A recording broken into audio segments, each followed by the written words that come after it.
What is something that you developed for yourself in the past 3 months to stay organized? Getting up early, reading what was said, and putting it on my to-do list. 3-step process. How are you working with this conflict, and what are some of the skills that you've developed to confront it? Draw a solution. People drive for solution, not for problem. How has it been for you delegating to other skilled and talented folks? Difficult, definitely. It's the hardest thing to let go of. I mean, it's 95% of the business. Just the surviving of the company is hinged on this department.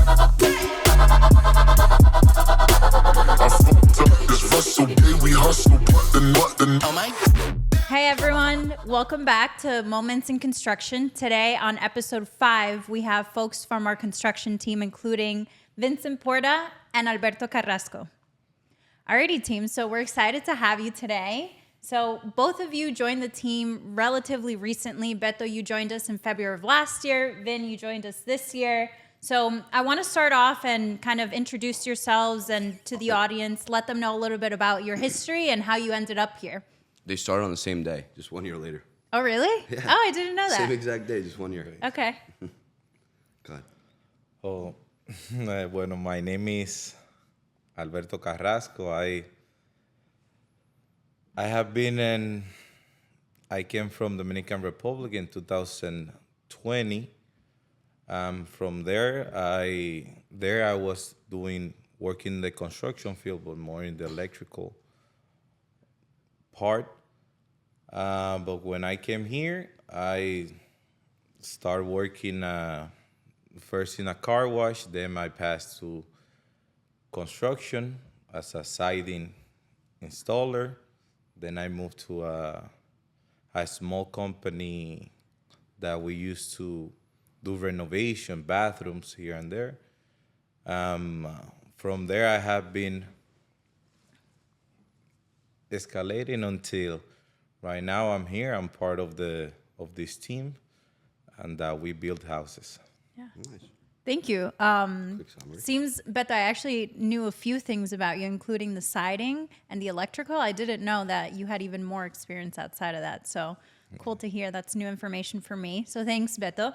Vin, why don't you walk us through a few of your background experiences before coming here? Sure. So I was a software developer for like 8-9 years. I was doing web development with Matt for, 6-7 years now. So that's how I got to know him. And when the job opportunity came up, I wasn't employed at the time, so that's when I jumped on it. Mm-hmm. It's pretty much my story. Yeah. Me and Vin know each other the longest out of any one of you. It was so interesting to me probably. because Even when we were scouting for folks for the construction team, I remember seeing Vin's name and I was like, oh, someone else with the same name as Vin is applying. Yeah. And so I really was super shook when you were applying. But, since then, you've been such a great addition to the team. And I feel you both complement each other so well. But before we jump into that, Matt, I want to ask you, I always think that you just have such an eye for skill and probably diamonds in the rough. So in terms of hiring Vin and Beto, both with limited construction experience, what did you see in them when you were hiring? Can you wear the hat with Adidas? Yeah, that's fine. We're not that famous. Oh, no, I didn't know. I was just thinking because we were hiding the bottles and stuff. Anyway, continuing. All right, so, skill, diamond in the rough. I mean, it comes down to personality, really. Like, I could talk about this for days, but even with Vin, with Beto, with yourself, with everybody on the team, it comes down to not what you know, but what you're willing, like what you look like you can know.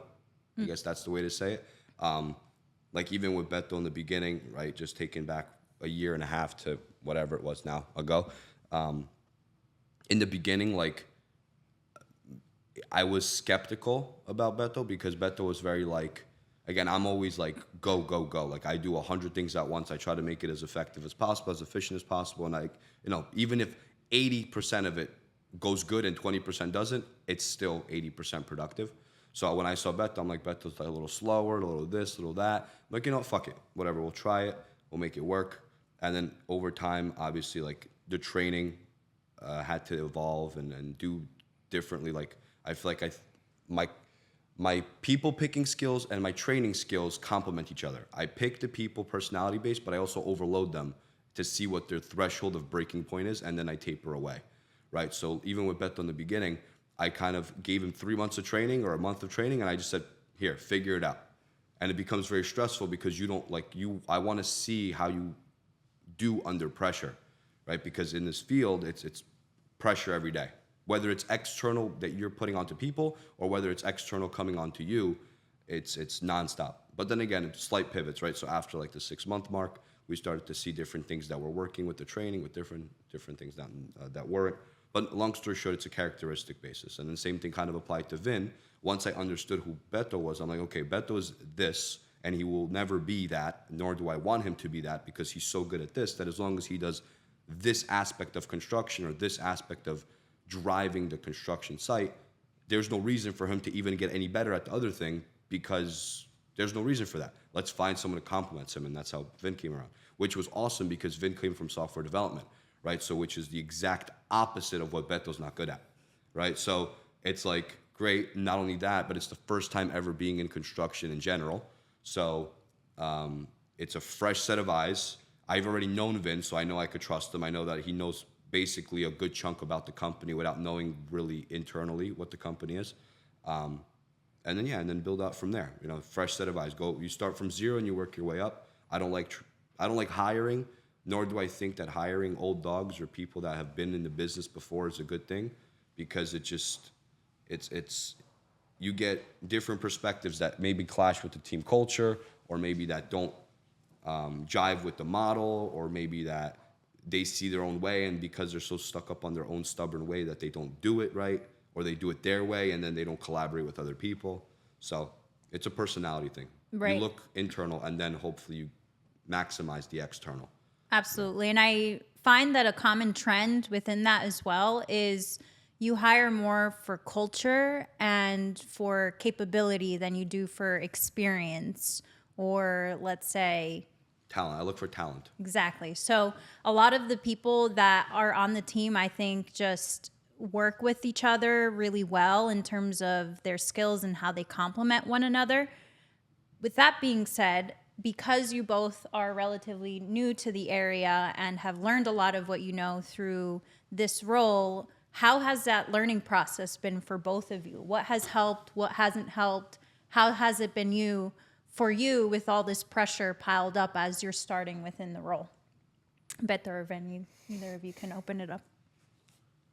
Well, for me, has helped me, as Matt says, get faster in my decisions. I always have been a person that can work under pressure. I really like to work under pressure, but take quick decision and effective decisions. The position have helped me to develop that aspect.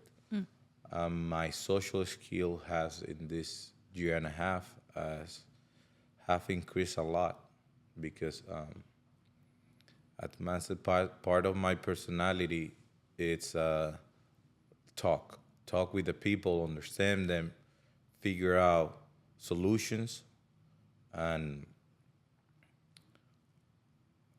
I think that the position have helped me to focus more in that part of who I am. All right. That's fair. Well, for me, I'm more of like a structured approach type of person. So as soon as I got here, I wanted to immediately learn how to learn the basics in a structured way. Have trainings on site, over the phone, whatever it is.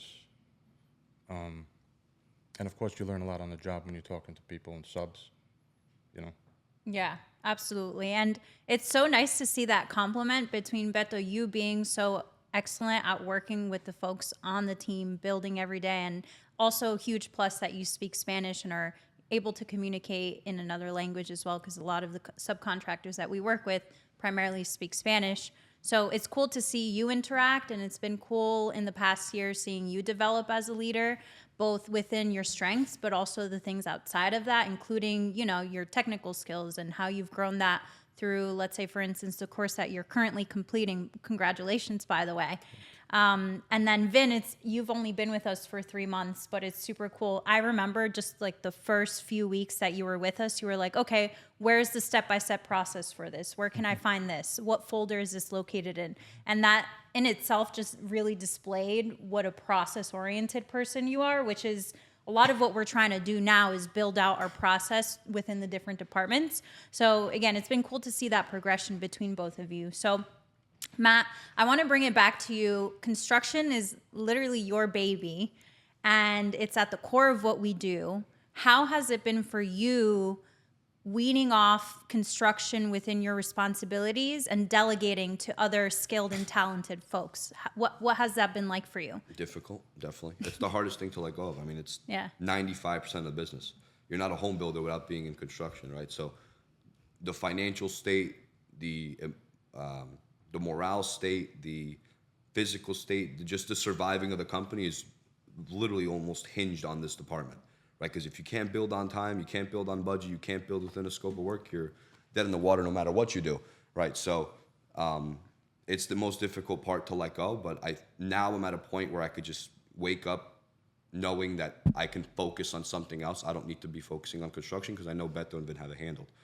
So it's a different situation than it was in the beginning when Beto first came aboard, where again my goal was to get away from it, and I'm a more of like a rip the band-aid type of a kind of guy where, like, again, I don't like to taper away. I like to just figure it out, let me know if you need help, because again, unfortunately in the construction space there's so many variables that you don't know what's going to happen, not going to happen, where having an actionable step-by-step plan to the detail is very difficult. You can have a guideline, sure, everybody has guidelines of first do this, then do that, then do this, like clearly. But when things happen on site, that's the point of the project management, is so that way you can manage the project effectively. Like the number one thing that is project management role or description is get the project from A to Z. That's it. How you do it, what you do, you just have to do it as effectively, as cost effectively, as efficiently as possible.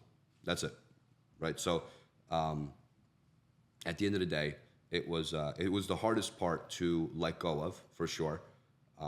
I feel like it's one of the most impactful to the company. Once you let go of it effectively, you can scale, right? And being able to teach delegation onto the team is very important, because the only person that's going to be able to drive the growth is by having more capability. Because eventually, Beto got stressed, or Beto got overwhelmed because of the fact that we had too many projects for one guy.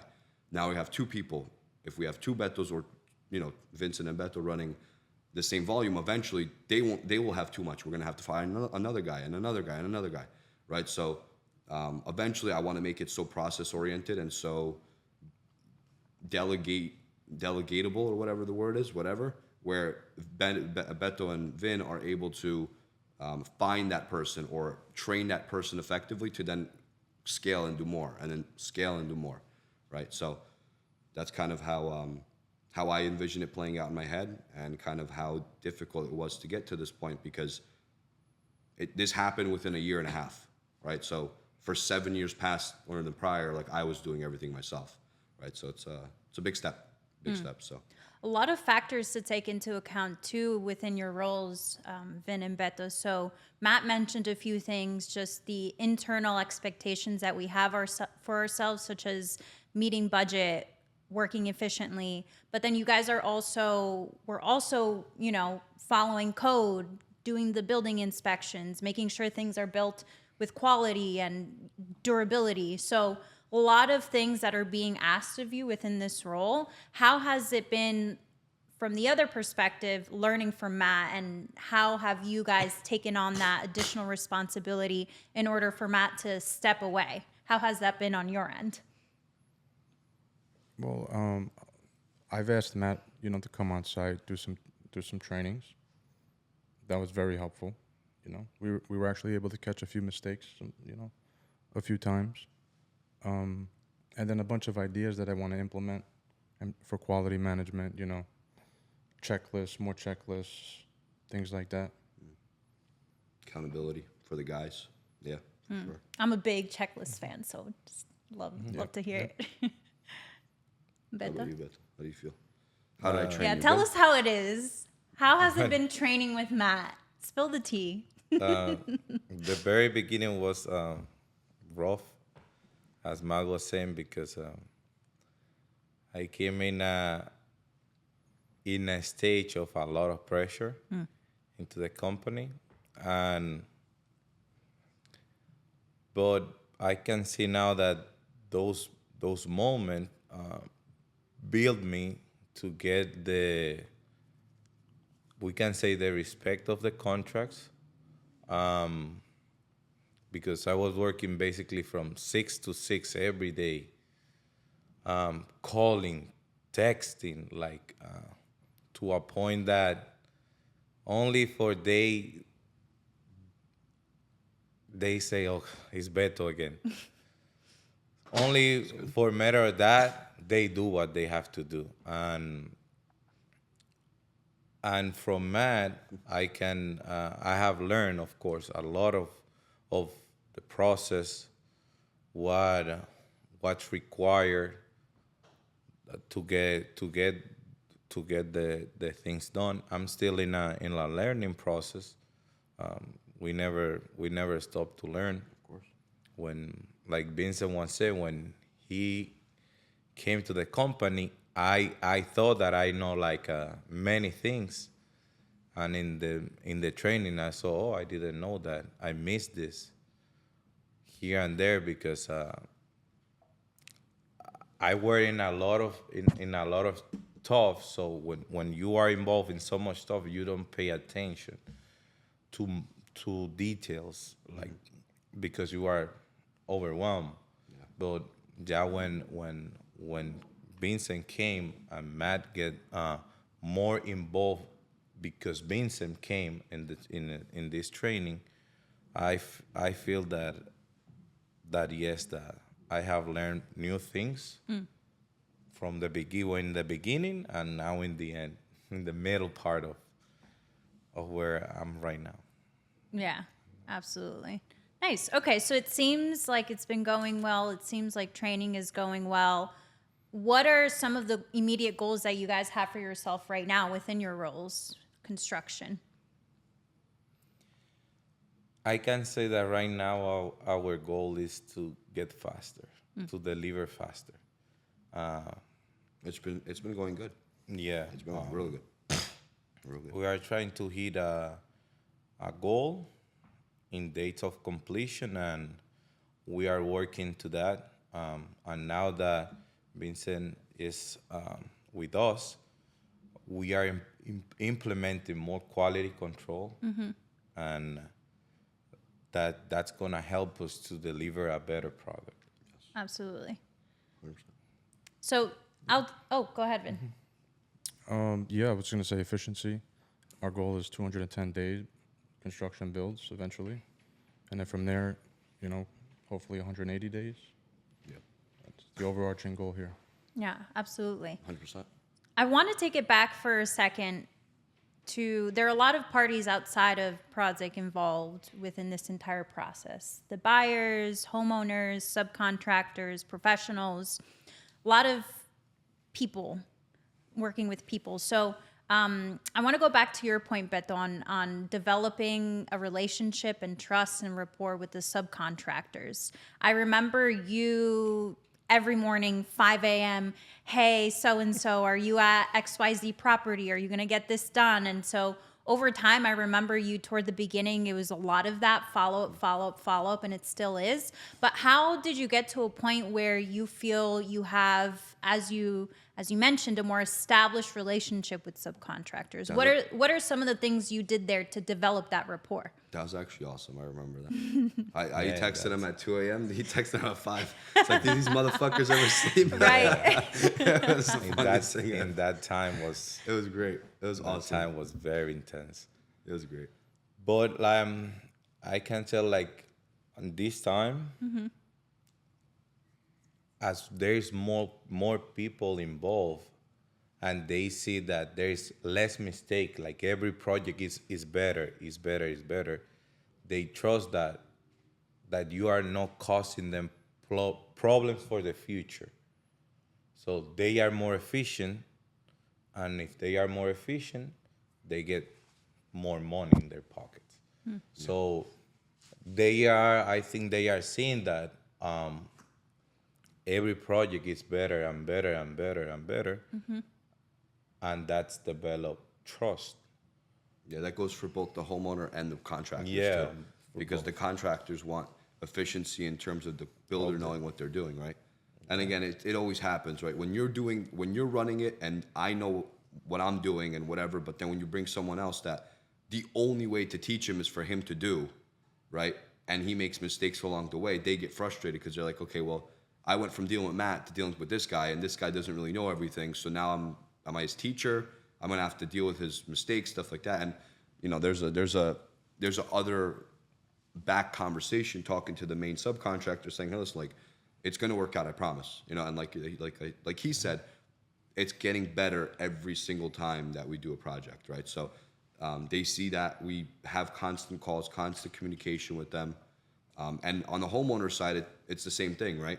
Every home is delivered better and better and better and better each time. Not because the previous ones in the past were bad. It's just the end result is always the same. It's how we get to the end result has gotten tremendously more effective, right? And I'm not even talking about the execution of it on the construction side, just the flow of it, how seamless and easy the process is from the minute you put it under contract or you want to do a project with us to the minute we deliver it to you, from all the content that you get, from the processes that we do, from the communication channels that we have open, to the execution of the sales team with the construction team together, working to get it all done, and just making sure we deliver on an effective manner, all that adds up. Granted, take it with a grain of salt, because in construction there's always delays, no matter what. Like we have a what's that word I'm looking for? A buffer or a level of allowance of 7 days. If we're 7 days within let's say if, we budget a project and it's going to be delivered in 6 months from now. If we're within 6 months and 7 days of that, we're still on time, right? After that 7 day point, we're starting to say, okay, what caused these delays, right? Because to get down to the exact day 6 or 7 months in advance is very difficult. I'm not gonna say impossible, because it's possible, just very difficult. So like he was saying, every project is getting more efficient. The end result hasn't changed, but how we got to the end result has tremendously improved, even since Vin got it, even since 3 months ago, right? So, yeah, absolutely. And I think that's a really important part of the process. So before we talked about how there's a lot of people involved in just building a home, but at the very core, we're here to provide a service to our clients, homeowners, buyers, and provide at the utmost quality that we can. So Matt, you talked about this a little bit, and you referenced some of the systems that we have in place in order to set the right expectations, in order to have the right communications and conversations with our buyers and clients. Can you elaborate a little bit more about that? For clients that are looking, if they were looking to build with us or have built with us, what does that look like for them in terms of, again, making choices, communicating with us, et cetera? I mean, it's I could talk about this for weeks, but it's the process in a very simple fashion, and the communication channels and all the processes really laid out in general is you're dealing with a system that is meant to operate for the ease of the customer, right? So from the minute you start to the minute that you end, there's varieties of different stages, let's call them stages, that you go through in the onboarding, development, and offboarding process, right? From the minute you start, you sign the contract, you start to get, again, you get a lot of material. You get upgrade packages, you get design packages, you get a homeowner onboarding package, you get a spec sheet, you get a rendering, you get a layout, you name it, you get it, right? From there, you make your decisions, you make your upgrades, you make your choices. Again, we allow a lot of flexibility in the construction team, right? Which we've debated back and forth internally, saying, hey, is this even worth in the construction team, is this worth our time? We have people making upgrades, people that make changes, and it causes a lot of stress and bullshit for us, because now we have to get the guy back to come and do this and then do that and then this, right? Now, granted, we pride ourselves in trying to make sure we do the most effective and most impactful customer service experience to the customer.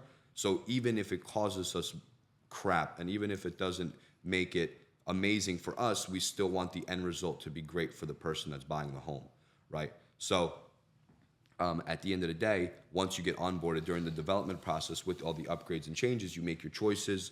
Again, Hugo from the sales team does an amazing job in trying to sell them, trying to get the customer to understand that our base product is great, but there's things that other people have done to make it even better that is not within our standard, but is a great addition to the home that most people on average do anyway, right? So again, we try our best to make sure that we are effective in displaying it, because the person that's making the upgrade doesn't know the benefit of the upgrade until they've experienced and lived in it. So it's very difficult to portray that, right? So Hugo does a great job with that, and the ease of communicating through our channels on Slack and getting onboarded onto Slack and making sure that the customer is in 24/7 constant communication with us.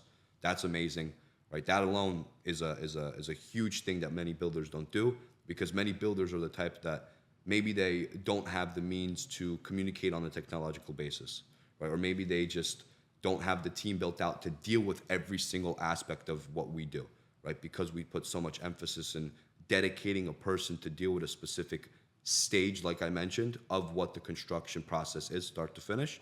It makes it really custom tailored, so the homeowner feels like they're dealing with a team, not just one Joe Schmo that is building a home for them, right? So, and then on the offboarding process, very simply, again, through the efficiency, through the execution, through budgets, through timelines, we're able to see, track, and understand really how we were able to come to the end product, and then get the person moved in with as little to no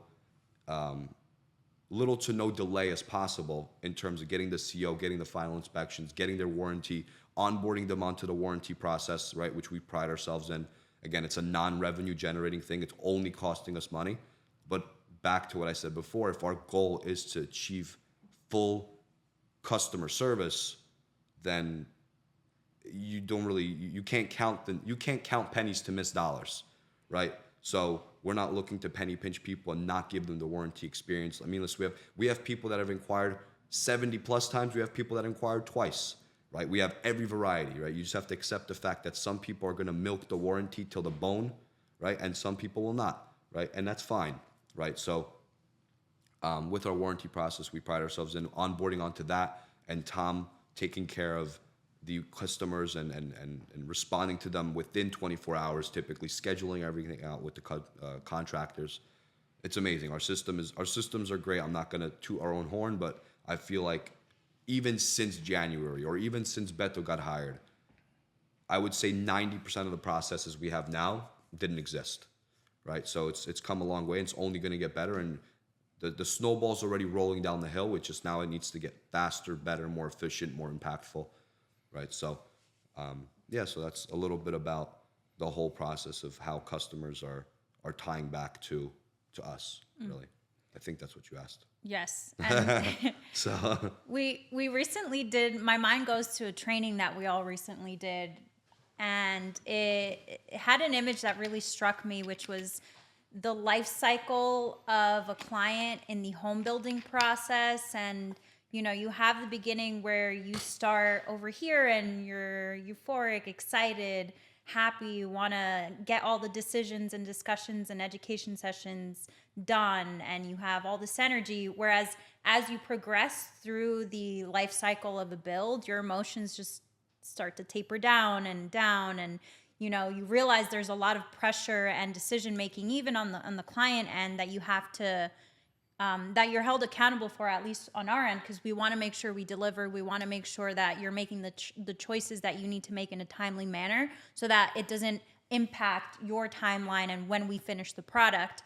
So all of that to say, certainly construction in general and building, roller coaster of emotions depending on where you are in that cycle of building a home. But on the construction side, Beto and Vin, how is that like for you? How is it like translating what the client has in vision in mind for their home How does that translate for you on the build side and making sure we get that done to, again, the best quality and timeliness that we can? But as Matt was saying, we have a tracker for this request, and we, as soon as we receive the request, we schedule the contractors that are involved in that process, and there is a layout, something, a change in kitchen, cabinets, things like that. We go through the owner to approve that, and then we pass that to the trades. As Matt was saying, sometimes that it's very stressful when a request should comes like in a ¿cómo sería? In an inconvenient time. Yeah.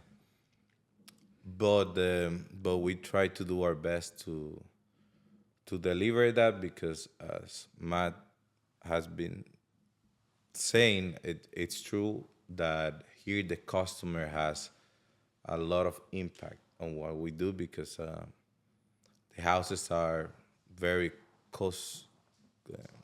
you can customize them. Customizable, yeah. Customizable. Yeah, Like we are not building boxes. Yeah, it's the Prawdzik standard box, and then you can maneuver within the box. Yes. And then you can add to the box, right? So, Yeah. but yeah. Good point, Beto. Thank you. Vin, I want to bring it to you. So maybe you haven't directly interacted with the clients just yet, and that falls a lot on our sales team and the construction lead. However, I'm sure you see the craziness in the chats, whether it's subcontractor chats or the Slack channels with the homeowners, or whether it be individual texts, emails. What's your method in keeping up with this? What is something that you've developed for yourself in the past 3 months to stay organized with all these means of communication? Getting up early, reading what was said, and putting it on my to-do list. Got it. 3-step process. Yeah, simple, clean cut. No, but that's true. You got to get ahead of it. If you like wake up a little late and you're not ahead of it, it's like the goal is to stay ahead of it for sure, 100%, and act like Beto said in the very, very, very beginning of this show, making effective and quick decisions. Very important. That's like the difference between a bad, good, better, and great project manager are just how effectively they make quick decisions and how effective those quick decisions become. Because not all decisions are meant to be quick if they're compared to similar size decisions. Like if it's a company pivotable, like I always think of decisions as ships. A little fishing boat is you can turn that thing left and right. You can move with the tide. Whereas a cruise ship with 100 people in it or 1 million people in it, it takes a long time to turn that ship around, right? So the decision is like a ship, you know? You can make a little decision where you're going with the flow, with the water, or whatever. You're on a fishing boat. But then you get a little bigger the decisions. The more people the decision impacts, the slower the decision is. So you can't compare a decision of, hey, do we want to move this 4 inches this way or that way? That's like, you just make a decision, like boom. Like 9.999 times out of 10, the customer won't even realize it because it's such a small thing that nobody pays attention to. But if you were to say, hey, we're going to stop the whole construction process for you to come here and tell me if you want to move this 4 inches, it's causing not only more stress to the customer, which again, we pride ourselves in trying to alleviate that from them because we're getting paid as the builders to do the small decisions, but also it allows you to continue the project moving forward, which they really only care about, as the sales team only says. The process is great, everything is great. Everything goes out the window if you can't deliver the home on time. Everything goes. It doesn't matter how good of an experience they had. If they had a 10 out of 10 great experience, the second they find out that the home is not getting delivered on time, they're like, go fuck yourself. Like it becomes very difficult, right? Because again, mortgage rate locks come into play. Mortgage rates come into play. Their moving and living conditions come into play. Their family comes in. Doesn't matter how good of an experience you give, once you don't deliver on time and or within a certain allowance, a range of time, and they start to say delay, your reputability and or accountability and or I guess execution ability of the construction team goes out the window, and you lose credibility as a builder. Absolutely. Right? So yeah, again, our goal as Prawdzik, as the team Prawdzik, is to constantly deliver a faster product. Most people in this industry are expecting 9 to 10 month turnaround time. Vin just said our goal is 210, which is 7 months. And our ultimate goal is 180, which is 6 months, right? So we're only looking to speed up the process, but again, while at the same time increasing and or making the end result better because of how efficient it is. We're not making it faster in order to just chop shop and put up a house, right? We're still getting the quality product in there for the best turnaround time for the client, right?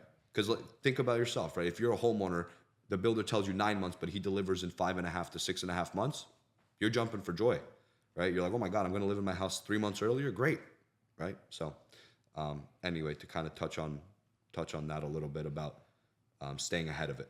Yes, definitely. And you would think that in a country of so many options, that's what you would want to provide someone, is here are all the options. But to the contrary, I think that's even more overwhelming, instigates a lot of decision fatigue, increases the frustration. And so I do think we do a good job in that in terms of the options that we provide. We have a style that we provide. We have certain materials that we're accustomed to using. And yes, we try to switch it up and update ourselves and use new material here and there. But for the most part, we stay pretty consistent to our look, and that manifests itself through the packages that we present to our clients whenever they're going to build with us. You have option 1, 2, 3, 4. They're all very nice looking options, but it limits the scope. Exactly. It limits the scope.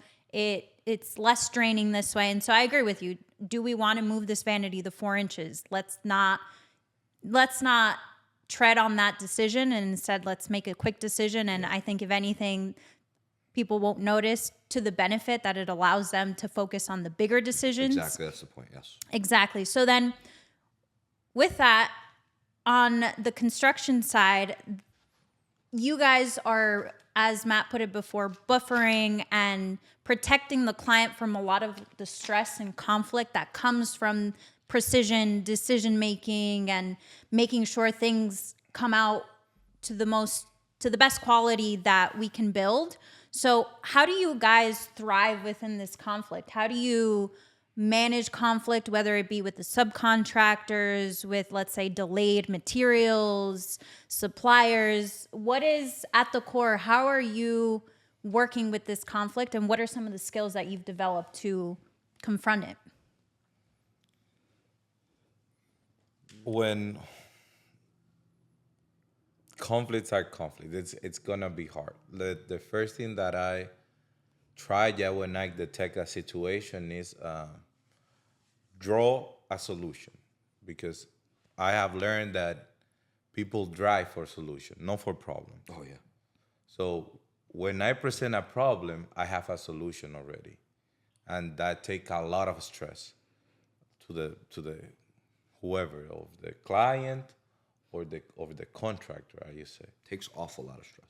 Take off a lot of stress, because there's a solution. Even though you talking with them, they can come with a better solution of what you propose.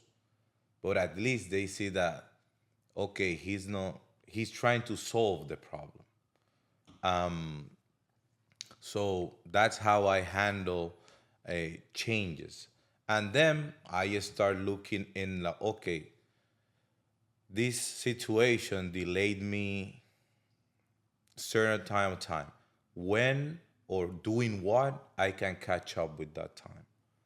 So the end result stay very close to the initial date that we put, and that's how I deal with the inconvenient, presenting solutions.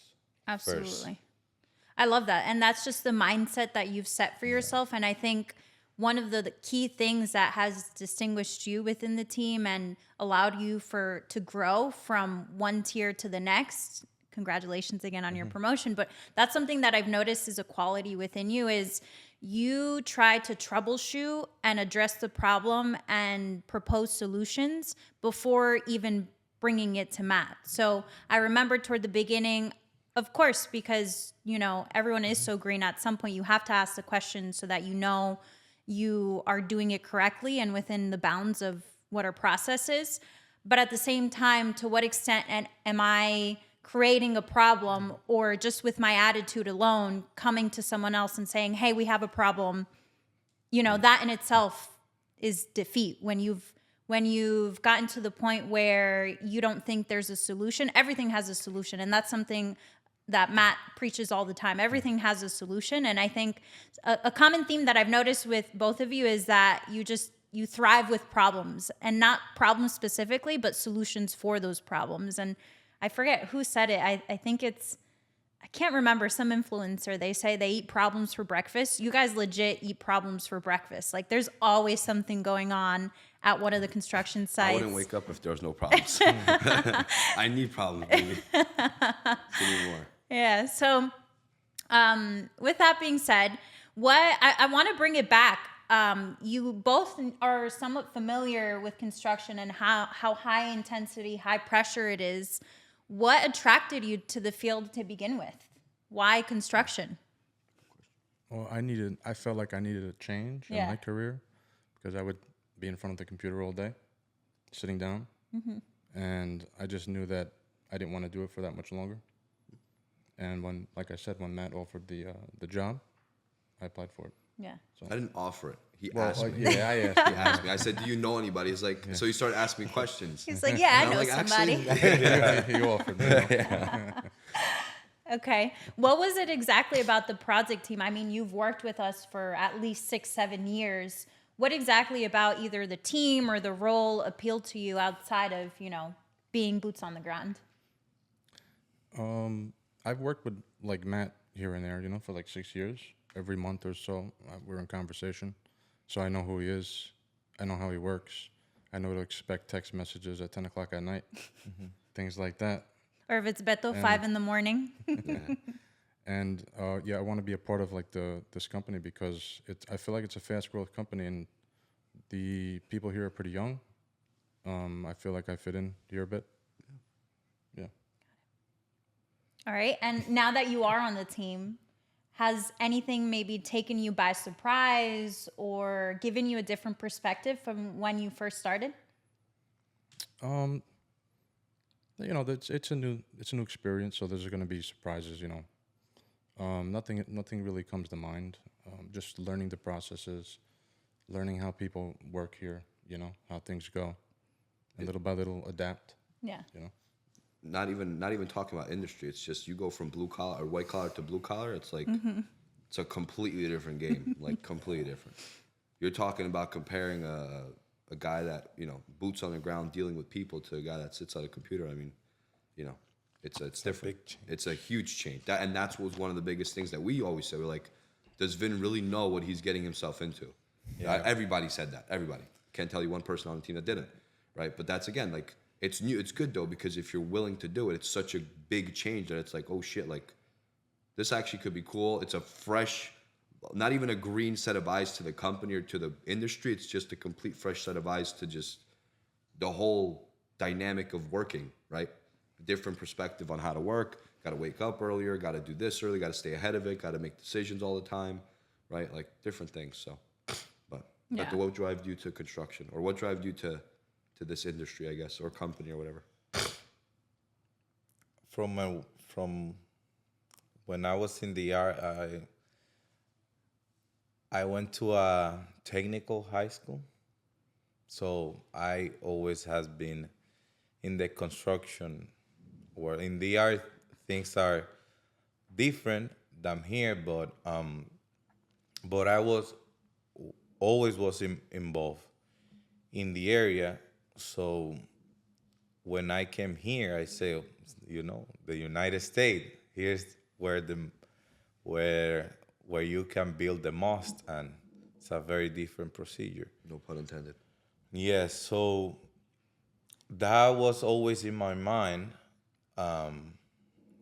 when I came here. Like, let me see how I get into the field. And when I remember when the opportunity came with Matt, we have two conversations technically, because we went like a first time to get involved in the project, but in that moment, God didn't allow that. The opportunity happened, but just the second time, I was ready. I was most prepared than the first time, and I think the first time we met was at Hugo's, like, summer party or something. yeah, Or moving party. I remember that. Yeah, we were talking in Hugo. Well, no, there's Hugo's table. He saw me a long time ago, like when I used to run the projects, right? Yeah, Like- the first time that I saw Matt, I remember I was a cider, and the company that I used to work was doing a renovation for Matt, and I remember Matt getting out of his old pickup with a pajama and his Crocs, and my boss told me, like, he's the owner of the house. I said, what? No, It's like impossible. they say the guy in suits works for the guy in sweats. Yeah, because in my mentality, like, the owners was like Macho, old people. No, like old people, well presented. I never thought like a very young guy can be an owner. Yeah, I think I just turned 21 at the time too. Yeah, it was when I was a came, while ago. 2020. It was a little while. Yeah, that's the best look. The plaid pajamas, Yeah, the gray Crocs, and the Prawdzik hoodie. Yeah. No, in that Signature. time he used to wear only Yeah, the tank tops. the tank tops. Now I rock and roll with no shirt on either. He used to wear tank top at that time, and that's what I saw Matt in that moment, and then life, God has put us together to work together 4 or 5 years after. Good journey. Okay, so we have moments in construction. We have our two key construction folks here. So I have to ask for story time. When is a moment that you remembered being most frustrated, whether even in your past 3 months of experience or the past year? When do you remember just boiling frustration, and how did it play out? It's a good question. Not all at once. Yeah, I have many stories. I know you guys have a lot. That's why I want to hear have many them. stories, so I say no, yeah, done. But It's fine. You could say it. no, It's I a safe think space. I think It's about me anyway, so I'm sitting right here. I can say it's I don't know, like when sometimes that caught me, like when there was one inspection and we passed. That was the last part of the inspection, and we went to open a door, and the door was the garage door. Sorry, the garage door, and the spring came out, and all the cable fly, and the door went bang. And the inspector said, "Oh no, it's and he say it's not good," and he failed me for that. And in that moment, in that house, we were in a lot of pressure. Under the gun. That was, you remember, Montclair.